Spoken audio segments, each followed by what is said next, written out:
తెలంగాణలో నీళ్లు పారాలన్న పట్టుదల ఉన్న శ్రీధర్ దేశ్ పాండే కీలక దశలో 2 పుస్తకాలు తెచ్చారన్నారు హరీష్ రావు. ఈ 2 పుస్తకాల్లో 100% పచ్చి నిజాలున్నాయని తేల్చి చెప్పారు. కేసీఆర్ చేసిన మంచి పనులు కొనసాగిస్తే ఆయన చరిత్రలో నిలిచిపోతారని, నేటి కాంగ్రెస్ ప్రభుత్వం కుట్రలు చేస్తుందని మండిపడ్డారు. రైతులు రాష్ట్ర ప్రయోజనాలను బలిపెట్టి రాజకీయ ప్రయోజనాల కోసం రేవంత్ రెడ్డి ప్రయత్నిస్తున్నాడని అన్నారు. రైతులు రాష్ట్రం ఏమైనా సరే పర్వాలేదనే ధోరణితో రేవంత్ పనిచేస్తున్నాడని, కేసీఆర్ నిర్మించిన ప్రాజెక్టులను పడావు పెట్టే ప్రయత్నం చేస్తున్నాడన్నారు. సాగునీటి రంగంలో 100 ఏళ్లు ముందుకు ఆలోచించి కేసీఆర్ నిర్ణయం తీసుకున్నారని స్పష్టం చేశారు. 2007లో వైఎస్ తమ్మిడిహట్టి దగ్గర శంకుస్థాపన చేసి 7 ఏళ్లు అధికారంలో ఉన్న తట్టెడు మట్టి తీయలేదన్నారు. సర్వే మొబిలైజేషన్ అడ్వాన్స్ల కింద 2700 కోట్లు పందికొక్కులా మెక్కారని మండిపడ్డారు. కేంద్రంలో, రాష్ట్రంలో, మహారాష్ట్రలో అధికారంలో ఉన్న అనుమతులు తేలిని చేతగాని పాలన కాంగ్రెస్ పార్టీదని హరీష్ రావు గుర్తు చేశారు.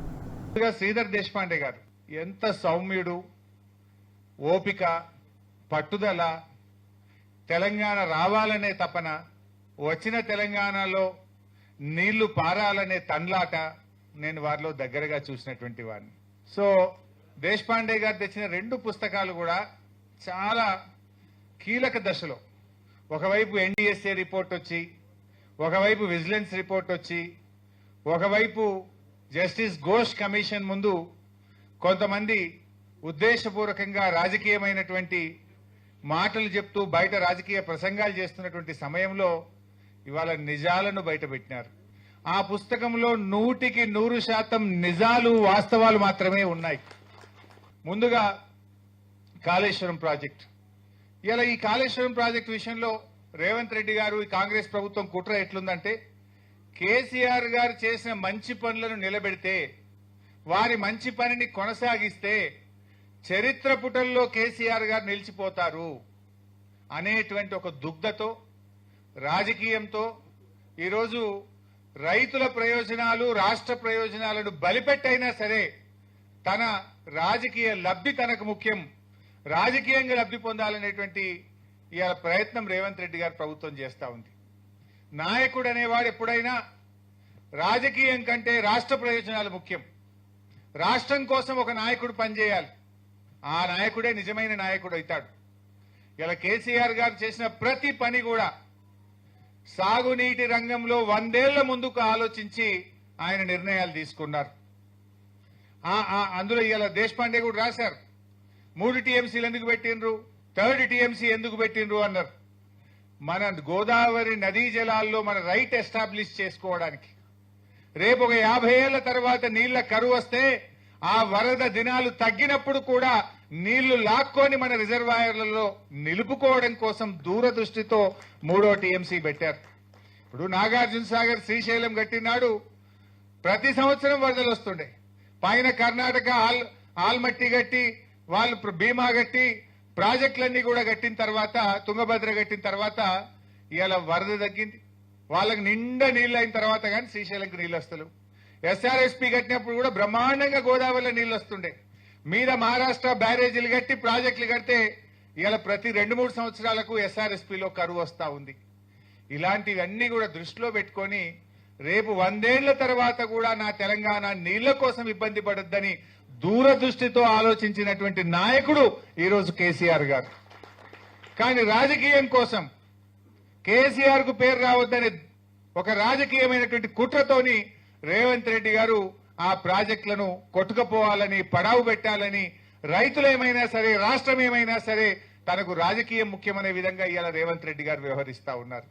ఇవాళ దీన్ని మనం అర్థం చేసుకోవాల్సినటువంటి అవసరం ఉంది. ముఖ్యంగా చాలా విషయాలు మన మిత్రులందరూ కూడా మాట్లాడారు. చెప్పిన విషయాల్లోకి పోకుండా చెప్పే ప్రయత్నం చేస్తాం.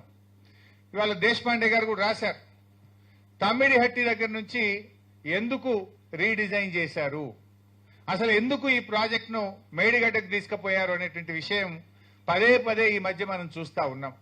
ఒకడంటాడు కాంట్రాక్టర్ల కోసమని, ఇంకొకడు అంటాడు కమిషన్ల కోసమని.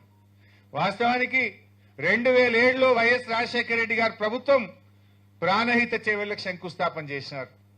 తమ్మిడిహట్టి దగ్గర బ్యారేజ్ కట్టి నీళ్లు తీసుకోవాలని నిర్ణయించారు. మరి 7 సంవత్సరాలు కూడా మహారాష్ట్రలో కాంగ్రెస్, మన రాష్ట్రంలో కాంగ్రెస్ ఢిల్లీలో కేంద్ర ప్రభుత్వం కాంగ్రెస్, 3 చోట్ల కాంగ్రెస్ ప్రభుత్వం ఉన్నా తమ్మిడిహట్టి దగ్గర బ్యారేజీకి అంతర్రాష్ట్ర ఒప్పందం జరగలేదు. మరి దానికి ఒక్క అడుగు కూడా ముందుకు పడలే. ఆ రోజు ఏం చేసిండ్రు వాళ్ళు? అసలు తమ్మిడిహట్టి దగ్గర పని స్టార్ట్ చేయలే. హెడ్ వదిలి టైల్ దగ్గర ఎక్కడెక్కడో పోయి సొరంగాల దవుడు, కాలువల దవుడు, మొబిలైజేషన్ అడ్వాన్స్ పేరు మీద వేల కోట్ల రూపాయల బిల్లులు ఎత్తిండ్రు. పని చేయకుండానే సర్వే మొబిలైజేషన్ అడ్వాన్స్ల పేరు మీద 2700 కోట్ల రూపాయలు బందికొక్కుల్లాగా దోచుకున్నటువంటి ప్రభుత్వం ఆనాటి కాంగ్రెస్ ప్రభుత్వం.